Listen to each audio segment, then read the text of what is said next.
Hi, SusanClaire here, GourmetQuilter. This time with Kimi's Kimonos, which is a block of the month that we're doing, and this is part 3. And this is a picture of the quilt that we're doing.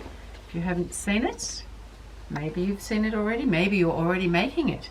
So this is the quilt, and then, so this time we've already made some of the kimonos. So up behind me over here, I've got 3 kimonos. This is the first one we made. And that's kimono A, this is kimono B, so we've made 2 of these with this nice little definition down the back. And then this time we're going to have a go at making just some of the surrounding blocks. So in this case, where I've got the red blocks, the rectangles, we're going to be making those this time. And then next time we're going to be doing another kimono. So if you remember, in part 1 we had cut out the background so that we had all of that cut out and labelled ready to use each time we wanted to make something. So in our cutting, we're going to be cutting, we've already cut out the backgrounds, and then we've just got to cut out, what I'm using is the red fabric. And so all it is some rectangles with some strips either side. We need to cut out to make 4 of those, so I've actually already made 3 of mine, which are here. And that's it, it's that simple. A 3-piece block, how amazing is that?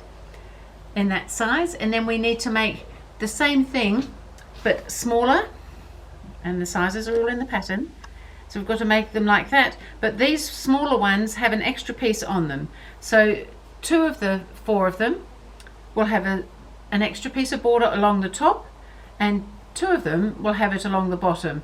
Now the reason I'm differentiating is because if your fabric, this where I've got the red, is a one-way design, then you need to know that 2 of them have the top and 2 of them have the bottom with the background colour around it.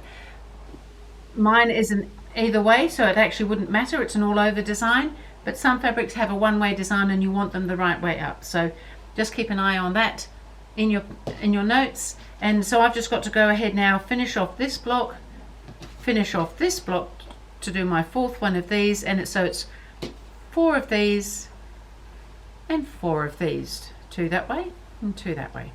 So pretty straightforward this month. That's all we need to do at the moment, and then next month I will see you again, and we'll be doing another kimono next month, so that'll be really fun.